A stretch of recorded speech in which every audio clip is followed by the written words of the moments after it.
Bismillahirrahmanirrahim. Assalamu alaikum. Welcome back to Small Talk. I am here to discuss a very hot current affair today that's taking place between India and Pakistan as we speak. India has attacked Pakistan yesterday, and then Pakistan had promised to retaliate.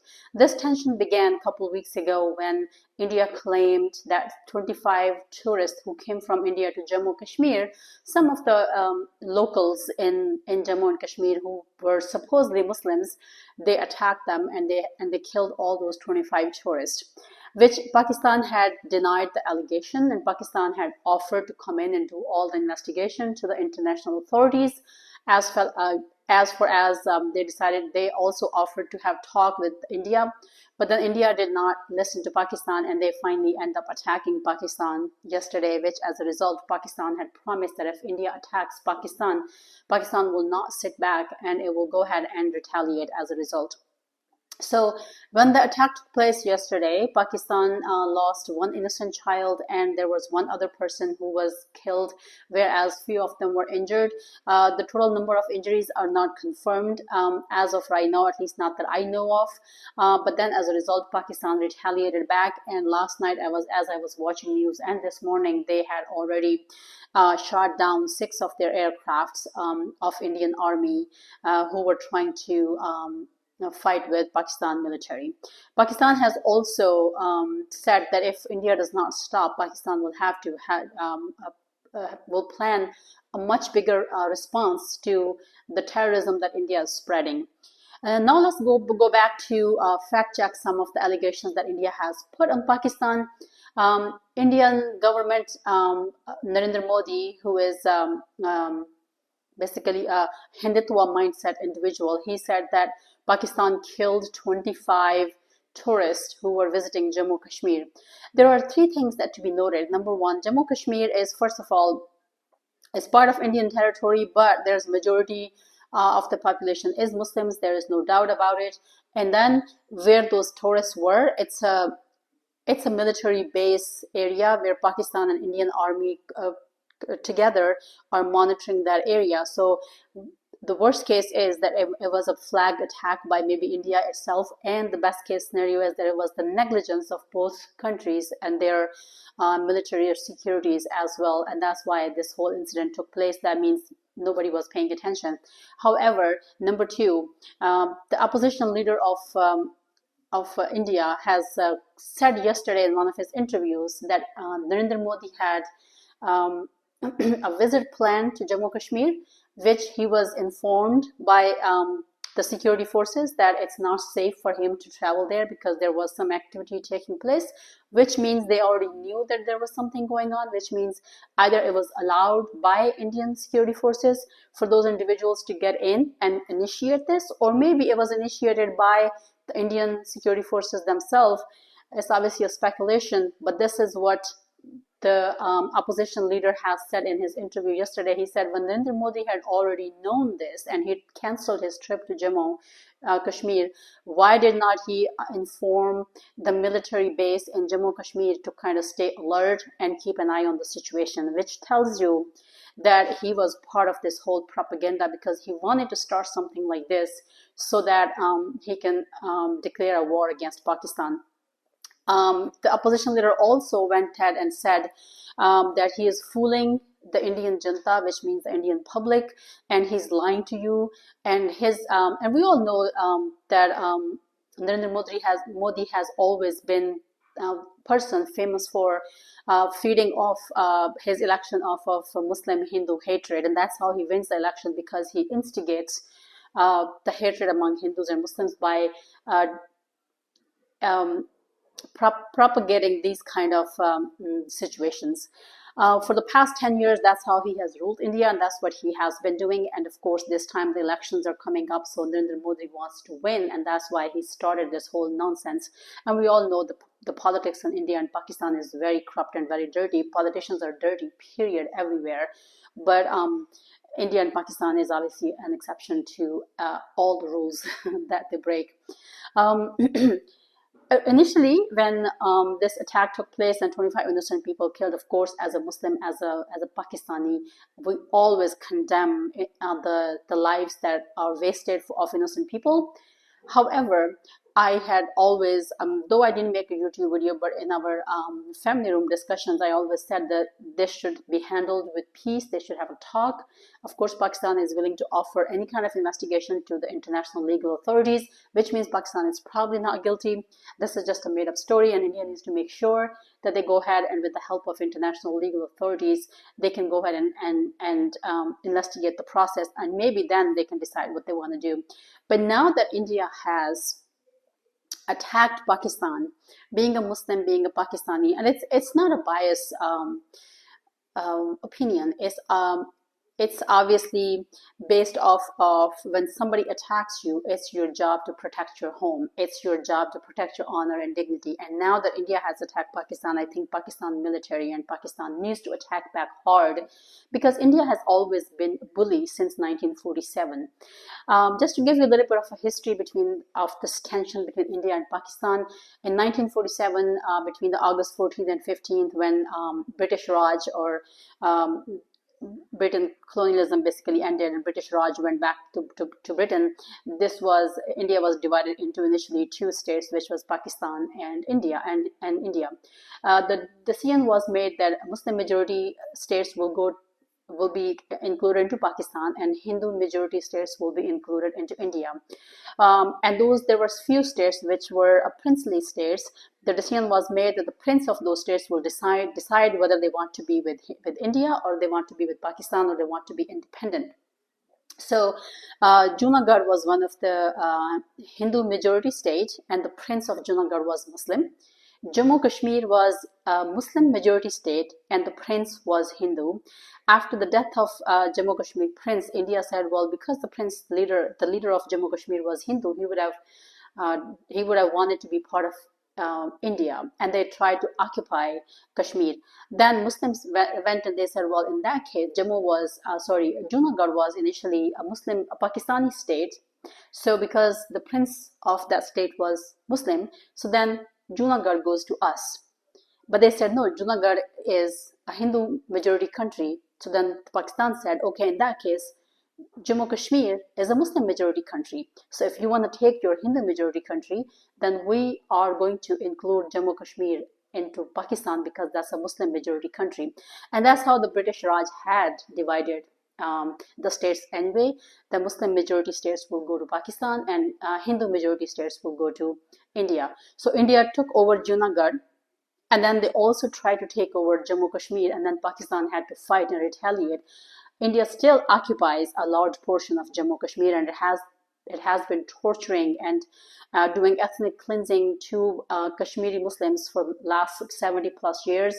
Pakistan had offered them to conduct an election so that the people of Jammu Kashmir can decide whether they want to be part of India or part of Pakistan, or whether they want to be an independent state. And India never agreed to that, because obviously they know that being a Muslim majority state, they probably don't want to be part of India, and they don't want them to go to Pakistan, which they probably wouldn't want to go to Pakistan either, but they will probably want to have their own independent state, which India doesn't want, because India is greedy, it's a bully, and it wants to take over all the states that initially were part of Pakistan. And this tension has been going on since 1947, and it's never ending. And as a result, Kashmiri Muslims have suffered for the last 70 plus years. Indian Muslims have even suffered. So many reports have been issued, and ever since Modi took over, he did ethnic cleansing during his first when he first time ran for the prime minister election, and he killed Muslims. His own military and armed forces killed Muslims in India. And he, in one of the interviews, somebody asked him, being a prime minister, why aren't you stopping your armed forces to oppressing the Muslim community who lives in India? And he said, well, I forgot the exact word that he said. I think he said, let their aggression get out.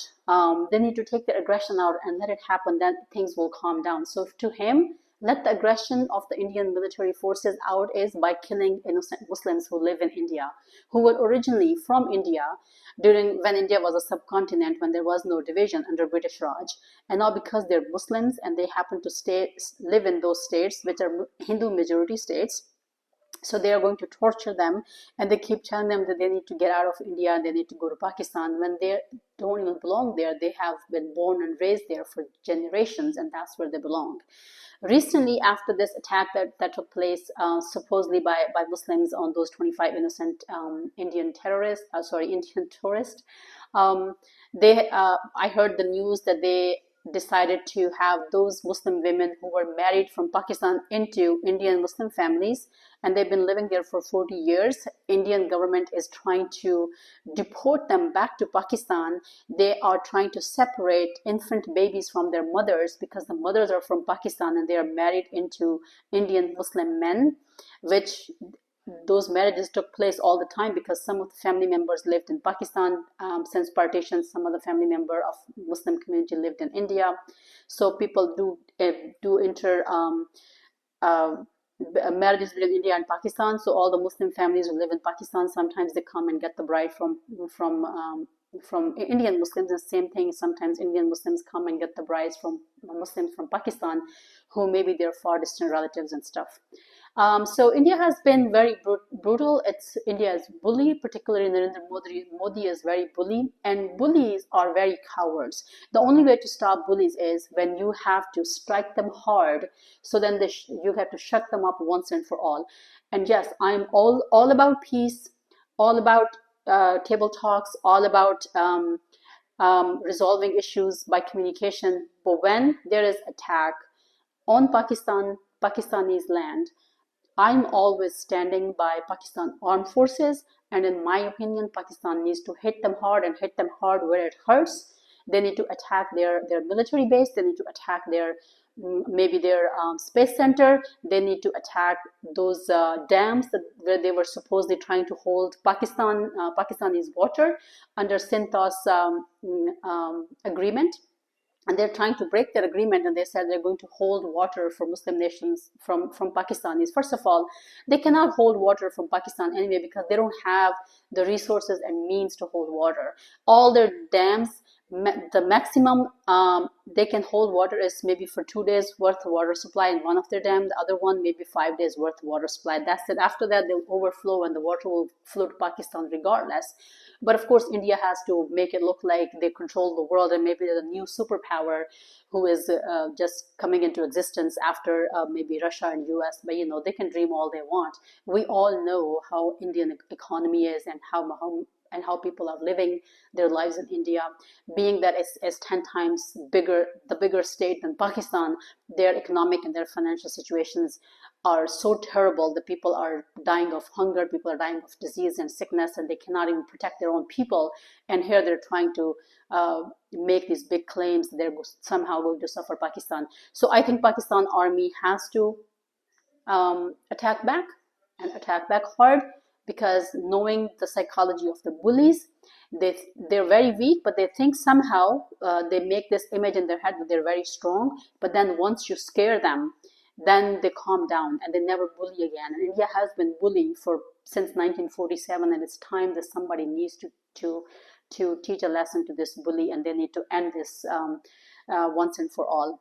So that was India-Pakistan war. My prayers are for Pakistan. My prayers are for India as well, because I know Indian civilians, the public, they have been always pretty decent. I have few Indian friends. I'm not saying all of them are nice. Some of them are actually true racist, and they just blindly follow whatever their social mainstream media and their political leaders tell them. And they have this hatred instilled in their hearts, and I see it and I feel it sometimes. But some of them are very nice and very kind. Of course, there's exception to every society. So it's the public, the innocent people, the civilians who are suffering on both sides. And it's time that, me being a Muslim, for us, we are not military. We don't fight on the borders for a salary. We fight because either we are Ghazis or we are shaheed. If we are shaheed, we go straight to Jannah, and if we're Ghazi, Allah will bless us with His mercy and His blessings. That's how our military looks at it, but those Indian soldiers, they're obviously fighting at the border for the salary, and they don't even, and they're not supposed to call their army men shaheed, because they're not shaheed. This title is only and only for Muslims who are fighting in the path of Allah. This is not a territorial fight. This is a fight which Modi has made it sound like it's a fight between Hindus and Muslims. So they're trying to attack people on the religious basis, and when there is attack on Muslims in the name of faith, Muslims don't sit back. Allah has commanded us in the Quran, and this so-called jihad, the people are so scared of. Jihad basically means we have to hold hand of that who is oppressor. And if India is going to oppress Pakistan by attacking innocent civilians without having any proofs that Pakistan was involved into the attack of those 25 tourists, then Pakistan is going to retaliate, and Pakistan is going to announce jihad. I know Indian had published the picture of our chief of army staff and called him a jihadi. They think maybe somehow they're labeling him in a negative way. They don't understand that he must be very proud of that picture, and he must be very happy to see that he is labeled as jihadi, because jihad is holding hand of that of a power who is oppressing the vulnerable, who's the oppressor, whether they're oppressing, whether they are attacking you, attacking us, or attacking somebody else who's weak. As a Muslim, we are always told to stand by those who are weak and who can't protect themselves. So being a jihadi is an honor for us as a Muslim, and it's not some kind of taboo that we have to be afraid of and run from. They need to suck up to the Western world, and they can make it look like the jihad is something bad, because of course Western world doesn't understand the true meaning of jihad. They also are brainwashed by their mainstream media and by their political leaders, because they obviously had to create a monster out of Muslims because they wanted to take over all the resources that exist in the Muslim country. But that's a long debate, which we can make a video of some other time. But I am hopeful that Pakistan will retaliate. Pakistan will reply back and hit hard to India and teach them a lesson. So next time, before they attack without any proof and make any allegations against Pakistan without any reasonable evidence, they need to think twice. And I think that's what Pakistan needs to do. Pakistan Zindabad, Pakistan Army Paindabad, and Allahu Akbar. I hope this video helps. I'll keep sharing my thoughts on this as the situation progress, and make dua for your country. Those of you who are from Pakistan who are Muslims, and those who are Muslim, make dua for your Muslim ummah, so we can unite and stand together to fight the oppressors and those nations who are trying to give Muslims a hard time and who are bullying Muslims for the last few centuries. I think this is time that it needs to end. Take care. Please express your thoughts in the comment section below. Give my video a thumbs up. Until next one, take care.